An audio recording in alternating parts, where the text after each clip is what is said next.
ಮುಹೂರ್ತ ಶುಭಗಳಿಗೆ ಹೋಗಿ ಇದು 20 ವರ್ಷದಿಂದ ನಡೀತಾ ಇದೆ. CBI ಎಲ್ಲ ಏನೇನು ಬೇಕು ಎಲ್ಲ ಜಾಲ ಆಡ್ತಾ ಇದ್ದಾರೆ. ಇವರು ಅದನ್ನೇ ತಗೊಂಡು ಮಾಡ್ತಾರೆ. ನಂದು ತೆರೆದ ಪುಸ್ತಕ. ಸರ್ ಈ ಪಾದಯಾತ್ರೆ Kumaraswamy versus D K Shivakumar ನನಗೆ ವರ ಕೊಟ್ಟರು ಅವರು. ಈ ಪಾದಯಾತ್ರೆ ಮಾಡಲಾಗಿ ನಮಗೆ ಅವರ ವಿಚಾರಗಳನ್ನ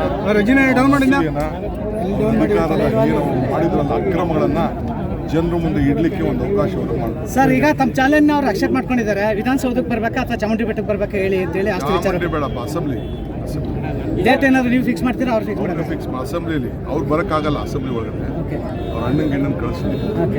ಟಿವಿ ಚಾನಲ್ ಪೌರಾಡಳಿತ ಇಲಾಖೆಯಿಂದ 14 ಜನ ಹಿರಿಯ ಅಧಿಕಾರಿಗಳನ್ನ ಒಂದು ದಿವಸಕ್ಕೆ ವರ್ಗಾವಣೆ ಮಾಡಿದ್ದಾರೆ ಸರ್. ಇದು ಲಂಚ ಇಲಾಖೆಯಲ್ಲಿ ಮಂತ್ರಿಗಳಿಗೆ ಈಗ ನನ್ನ ಇಲಾಖೆಲಪ್ಪ ಒಂದೇ 100 ಮಾಡ್ಬೋದು.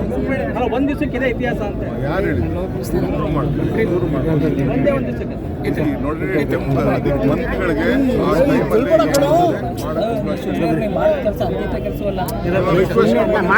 ಟೈಮ್ ಆದ್ಮೇಲೆ ಅವ್ರು ಮಾಡಿರ್ತಾರೆ. ಯಾವುದು ತಪ್ಪಲ್ಲ. ಯಾವುದೇ ಇಲಾಖೆ ಬಂದು 100 ಮಾಡ್ಬೋದು, 200 ಮಾಡ್ಬೋದು, 500 ಮಾಡ್ಬೋದು. ನೀನು ಆಳ್ತ ನಡೆಸೋ, ನಾವು ಆಡಳಿತ ನಡೆಸೋ. ನಾಳೆ ಮಂಡ್ಯ ಸಭೆಗೆ ಸಿಎಂ ಬರ್ತಾರೆ ಸರ್. ನಾಳೆ ಮಂಡ್ಯ ಸಭೆಗೆ ಸಿಎಂ ಸಾಹೇಬರು ಎಷ್ಟೋ ದಲಿತ ಕುಟುಂಬಗಳನ್ನ ಬಡ್ಡಿ ಕೂಡ ಕೇಳಪ್ಪ. ಅದು ಯಾವ ದಲಿತ ಕುಟುಂಬ?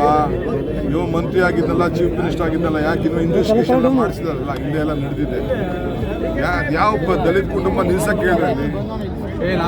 ಯಾವ ದಲಿತ ಕುಟುಂಬ ನಾನು ಹಾಳು ಮಾಡಿದ್ದೀನಿ ನಿಲ್ಸಕ್ಕೆ ಹೇಳಿ. ಸರ್ ಈಗ ಡಿ ಕೆ ಶಿವಕುಮಾರ್ ಒಬ್ಬರೇ ಟಾರ್ಗೆಟ್ ಆಗ್ತಿದ್ದಾರೆ, ಕುಮಾರಸ್ವಾಮಿ ಅವರಿಗೆ, ಬಿಜೆಪಿ ಅವರಿಗೆ. ಅದೇ ಬೇಕಾಗಿರುತ್ತೆ.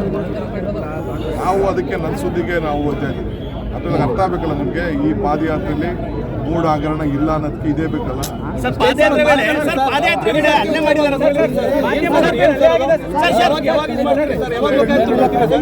ಟ್ರಯಲ್ ಒಂದೊಂದು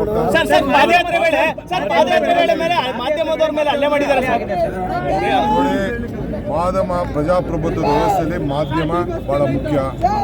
ನಿಮಗೆ ಆದಂತ ಒಂದು ಹಕ್ಕಿದೆ. ಈಗ ವಿಧಾನಸೌಧ ಎದುರುಗಡೆನೆ ಹೈಕೋರ್ಟ್ ಇದೆ, ಮಾಧ್ಯಮ ಇದೆ, ಸೆಕ್ರೆಟರಿ ಇದೆ. ಅಸೆಂಬ್ಲಿ ಒಳಗಡೆ ಕೂತ್ಕೋಬೇಕಾದ್ರೂ ಕೂಡ ನಿಮ್ಮನ್ನು ನಾವು ನಿಮಗೆ ಗೌರವ ಕೊಟ್ಬಿಟ್ಟು ಯಾವನು ಕೂಡ ಬಿಜೆಪಿ ಮೇಲೆ ದೊಡ್ಡ ಹಲ್ಲೆ ನಡೆಸಿದ್ದಾರೆ. ಅದು ಖಂಡನೀಯ. ಪ್ರಜಾಪ್ರಭುತ್ವ ವ್ಯವಸ್ಥೆಯಲ್ಲಿ ನಿಮಗೆ ಗೌರವ ಕೊಡಬೇಕು. ನಿಮ್ಮ ನಮ್ಮ ಆಚಾರ ವಿಚಾರಗಳನ್ನ ನೀವು ಪ್ರಚಾರ ಮಾಡಿಲ್ಲ ಅಂದ್ರೆ ನಾವ್ ಯಾರು ರಾಜಕಾರಣಿಗಳನ್ನ ಕ್ರಮನ ಮಾಡಬೇಕು. ನೀವು ಆ ಪಕ್ಷನ ನಿಷೇಧ ಮಾಡಬೇಕು.